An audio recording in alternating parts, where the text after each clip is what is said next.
For generations, the six-figure salary represented the threshold of absolute financial peace. It was a milestone promising a detached home, a stable retirement, and an exit from survival stress. But that baseline is fracturing.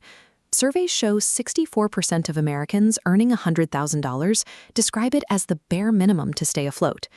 To maintain this defensive baseline, nearly half report relying on credit cards and buy now, pay later apps to cover essential costs.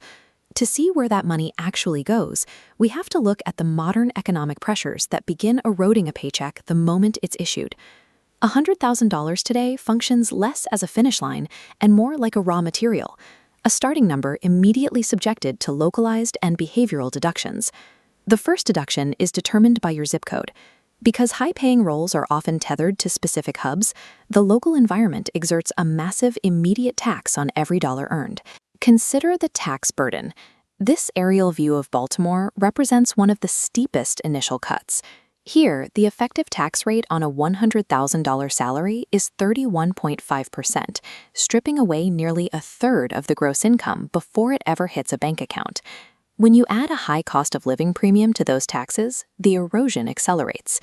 In Manhattan, the true purchasing power of a $100,000 income effectively whittles down to $29,420. Geography dictates the math. In a location like Oklahoma City, that same gross salary retains a purchasing power of $91,868, meaning the exact same job can be worth 3 times as much depending on the skyline outside your window. In this environment, the location of your desk has a more significant impact on your net worth than the job title on your business card. Even in favorable tax environments, high earners are facing an intensifying K-shaped economy. While top-line salaries remain high, the costs of the markets where those jobs exist are rising even faster. This graph tracks the national surge in housing. In only 2 years, the average monthly mortgage payment jumped 21% to $2,329, forcing households to commit a record percentage of their take-home pay just to keep a roof over their heads.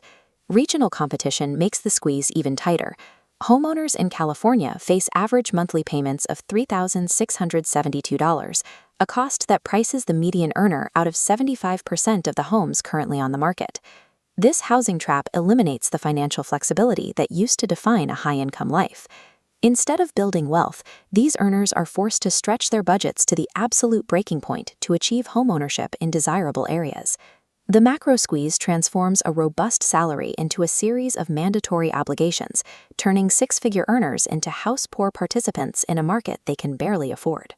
Beyond the external costs of taxes and rent, there is a final, behavioral drain.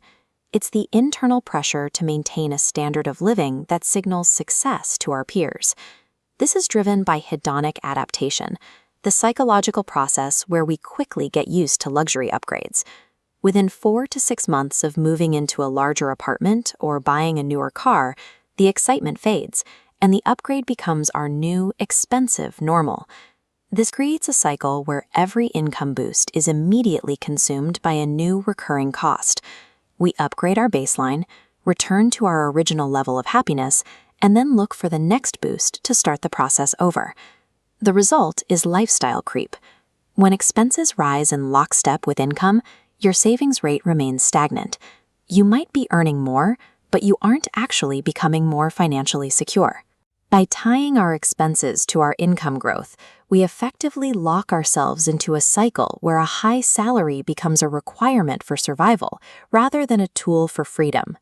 When taxes, housing, and lifestyle creep all collide, the result is a demographic that is high income but highly fragile. Just one economic shock or a sudden unexpected layoff can cause this entire teetering structure to completely collapse. Breaking this cycle requires a deliberate pivot away from visible consumption.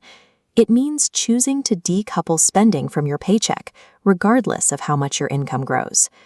This is where geographic arbitrage becomes a tangible solution.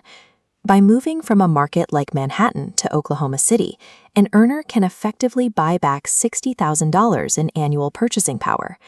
Combined with intentional spending rules, like waiting 30 days before making non-essential purchases, this reclaimed money can be saved instead of vanishing into a higher baseline. When you prioritize your savings rate over lifestyle upgrades, wealth begins to take a different shape. It stops being about the items you own and starts being measured by how many years of freedom you have in the bank.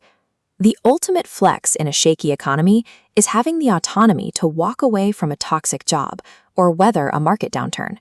True security doesn't come from the gross number on your paycheck. It comes from the percentage of that number you actually keep.